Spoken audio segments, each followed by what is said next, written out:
దీనికి నెంబరింగ్ వేస్తారండి, forest department ద్వారా నెంబరింగ్ వేస్తారు. ఈ నెంబర్ ప్రతి మొక్క నెంబర్ ఉంటుంది అన్నమాట. 9వ సంవత్సరం తర్వాత ఈ మొక్క ఎటువంటి డ్యామేజ్ అయినా లేదు మొక్క ఏమైనా దొంగతనం చేసినా దీనికి ఇన్సూరెన్స్ వస్తుంది. దీనికి ఇన్సూరెన్స్ చేయాలి. ఈ ఇన్సూరెన్స్ నిమిత్తం ఎకరానికి 50,000 రూపాయలు ఇన్సూరెన్స్ ఉంటుంది. రైతు 25,000 రూపాయలు కట్టాలి, కంపెనీ 25,000 రూపాయలు కట్టాలి. 50-50. అప్పటి వరకు మనం ఎటువంటి రూపాయలు పెట్టుబడి పెట్టవలసిన లేదండి. దీనిలో సెక్యూరిటీ ఇచ్చేంత కూడా కంపెనీ అండి, మనం ఏం చేయవలసిన లేదు. దీనికి ఈ 12 సంవత్సరాల వరకు తర్వాత వచ్చిన ఆదాయం మాత్రం కంపెనీకి 40% అవ్వదు. 40%, 60% ఒక 1 కోటి రూపాయలు వచ్చినాయి అనుకోండి, 60 లక్షల రూపాయలు రైతులకి, 44 లక్షల రూపాయలు కంపెనీకి. ఇది సమిష్టి వ్యవసాయం అండి. ఈ వెంచర్లో అన్ని మొక్కలు ఒకేలా ఉండమండి, కొన్ని ఎదగలకు బాగుంటాయి, మధ్య కొన్ని బాగోండి. దీంట్లో సమిష్టిగా వ్యవసాయం అంటే దీంట్లో ఎక్కడ మొక్క కటింగ్ అయినా కానీ అందరికీ ఆదాయం ఇస్తాడు. ఈ 100 మంది రైతులకి సమానంగా పంచుతాడు. 60 లక్షల రూపాయలని ఈ 100 మందికి సమానంగా పంచుతాడు. 40 లక్షలు కంపెనీ తీసుకుంటుందండి. నేను ఈ సంవత్సరంలో మీ వెంచర్లో మీరు తీసుకున్న పొలంలో కటింగ్ అవుతుంది, నేను తీసుకున్న పొలంలో కటింగ్ అవుతుంది.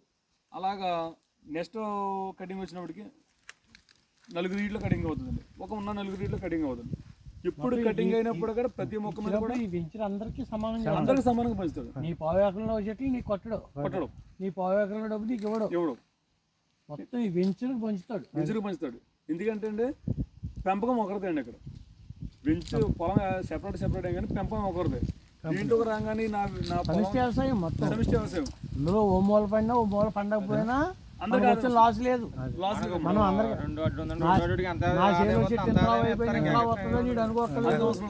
ఆ చేలో అసలు లేవురా బాబు, నా చేలో డబ్బులు రావేంటి అని బాధపడదు, నిరుత్సాహపడరండి. ఆ అగ్రిమెంట్లో కూడా మనకి అగ్రిమెంట్లో కూడా ఉంటుంది, మనకి సమిష్టి వ్యవసాయం ఉన్నది ఉంటుంది. దీంట్లో మనం పొలం కొనుక్కుంటే ప్రజెంట్ ఎకరం 30 లక్షలు రిటర్న్ ఈ నెలాఖరు వరకు 7వ తారీఖు వరకు. 7వ తారీఖు 8వ తారీఖు నుంచి ఎకరం 32 లక్షలు అండి. దీంట్లో మనం ఇప్పుడు కొనుక్కుంటే 30 లక్షలకు వస్తుంది ఎకరం. 8వ తారీఖు కొనుక్కుంటే 32 లక్షలు. ఎందుకంటే రేట్ అనేది పెరుగుతుంది. యాక్చువల్గా ఏంటంటే ఈ ఏరియా డెవలప్మెంట్ మీరు చూసారండి, గ్రీన్ ఫీల్డ్ అయిపోయింది. మన అర్థంకి ముందు స్టార్టింగ్ రోజు ఇన్కొండ నుంచి వస్తుందండి, అలాగా హైదరాబాద్ వెళ్ళిపోతుంది. అంటే ఆ గ్రీన్ ఫీల్డ్ అయిపోయింది మొత్తం 6 లైన్లు కూడా కొత్త రోడ్ అండి, ఎక్కడ కూడా పాత రోడ్ తగలుతున్నారు, మొత్తం అంతా కొత్త రోడ్ వెళ్ళిపోతున్నాడు. ప్లస్ పక్కనే రైల్వే ట్రాక్. ఇనుకొండ ఎన్ని కిలోమీటర్లు తగ్గుతుంది అది? ఇక్కడ ఇనుకొండ నుంచి మనకి ఒక 90 కిలోమీటర్లో ఉంటుంది. ఇది మళ్ళీ ప్లస్ దీనికి అవుటర్ రింగ్ రోడ్ ఇస్తున్నాడు. ఇనుకొండ నుంచి వస్తుంది అవుటర్ రింగ్ రోడ్. మనకి ఏదైతే రాజధాని ఉందో ఇనుకొండ దాకా వెళ్తున్నాం. 200 కిలోమీటర్లు మొత్తం అవుటర్ రింగ్ రోడ్ ఇస్తుంది. అది ప్రకాశం జిల్లా కూడా టచ్ అవుతుంది. గుంటూరు పైనుంచి అలా ప్రకాశం జిల్లా టచ్ అవుతుంది. అంటే ఈ ఆటోమేటిక్గా ల్యాండ్ వాల్యూనే పెరిగిపోతుంది. దీంట్లో మనం ముఖ్యంగా భూమి కొనుక్కుంటాం. భూమి కొనుక్కుంటే ఆ భూమి తాలూకు డాక్యుమెంటు, లింక్ డాక్యుమెంటు, అది ఎన్ని సంవత్సరాల నుంచి దీనికి లింక్ ఉందో ఆ లింక్ మొత్తం బుక్ టైప్ ఇస్తాండి. 60-70 పేజీలు ఉంటాయండి. లింక్ డాక్యుమెంట్ ఇస్తారండి. పట్టాదారు పాస్బుక్ 3 నెలల తర్వాత సంవత్సరాలకు ఎప్పుడైనా మన ఇంటికి పోస్టులు వచ్చేస్తుంది. ప్లస్ దీనికి ఎక్కడా పొలం లేని వ్యక్తులు కనుక దీంట్లో ఫస్ట్ టైం పొలం కొనుక్కుంటే రైతు భరోసా కూడా పడుతుంది. ప్రజెంట్ పోయిన గవర్నమెంట్ రైతు భరోసా కూడా ఇచ్చింది చాలామంది. ఇక్కడ ఈ గవర్నమెంట్ ఇప్పుడు స్కీమ్ స్టార్ట్ చేస్తుంది కాబట్టి ఎలిజిబిలిటీ ఉంటే వాళ్ళు కూడా రైతు భరోసా పడుతుందండి. పొలం మందండి, పెంపకం కంపెనీదండి. దీంట్లో మనం పెట్టుబడి పెడితే తరతరాలకు తరగని వస్తుంది. ఒక కటింగ్ 12 సంవత్సరాలు కటింగ్ వచ్చినప్పుడు ఒక అడుగులు కట్ చేస్తారండి. ఇలా ఒకేసారి మొత్తం కటింగ్ అవ్వండి. ఈ మొక్కలు విచ్చేసి తెలుస్తుంది కదండి. ఈ ఎకరంలో 400 మొక్కలు అయితే 400 మొక్కలు 10వ సంవత్సరం తర్వాత 12వ సంవత్సరం తర్వాత 40 మొక్కలు కటింగ్ అవుతుంది. ఆ 40 మొక్కల మీద మనకు వచ్చే ఆదాయం ఎలా ఉంటుందండి. దీనికి A grade, B grade, C grade రేట్లు ఉంటాయండి. గవర్నమెంట్ వాల్యుయేషన్ ప్రకారం ఏ గ్రేడ్ 52 లక్షలు అండి, బి గ్రేడ్ 38 లక్షల టన్ను అండి, సి గ్రేడ్ 20 లక్షలు అండి. ఈ 40 మొక్కలు కూడా కటింగ్ అయిన తర్వాత దీనికి మనకు మామూలుగా గవర్నమెంట్ అయితే ఇది 60 టన్ను దాకా వస్తుందండి. పావు టన్ను నుంచి టన్ను దాకా వస్తుంది. మనం పావు టన్ను లెక్కేసుకున్న ఈ 40 మొక్కలు మనకు 10 టన్నులు దిగుబడి వస్తుంది. ఈ 10 టన్నులు సి గ్రేడ్ వస్తే కనుక మనకి 2 కోట్ల ఆదాయం వస్తుంది.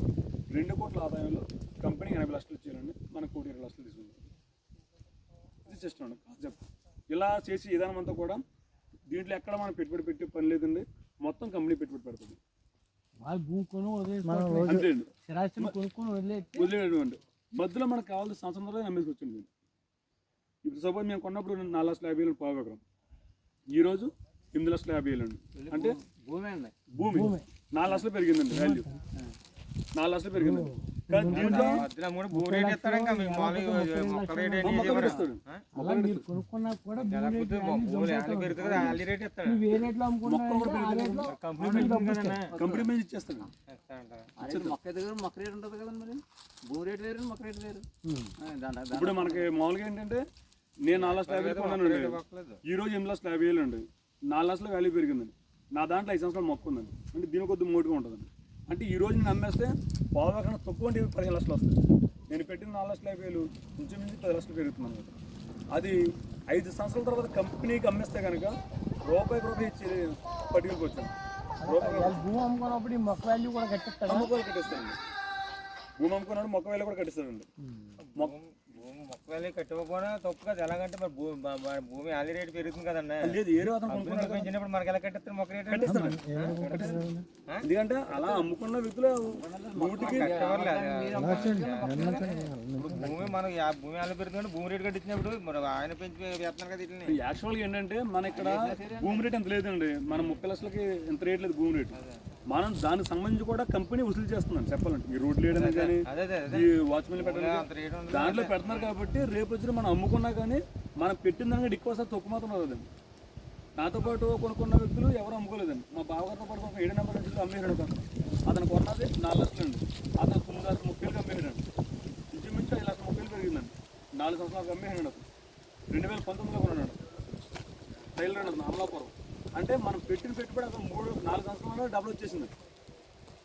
అంటే దీంట్లో భూమి కొనుక్కోవడం వల్ల మనకి మొక్కతో పాటు భూమికి కూడా వాల్యూ కట్టి, రెండింటికి వాల్యూ కట్టి మనం పెట్టిన పెట్టుబడికి 5 సంవత్సరాలు ఖచ్చితంగా రూపాయి కంపెనీ కంపెనీ రూపాయి ఇచ్చేస్తాం. మధ్యలో మనం ఎవరికైనా అనుకోవచ్చు. విజయవాడ వెళ్తామండి, ఇంకా ఇలాంటి వెంచర్కి చూస్తామండి. 1 నెంబర్ వెంచర్కి వెళ్తాం, 2 నెంబర్ వెంచర్కి వెళ్తాం, మన దగ్గరలో ఉన్న వెంచర్కి వెళ్తాం చూసి అంటే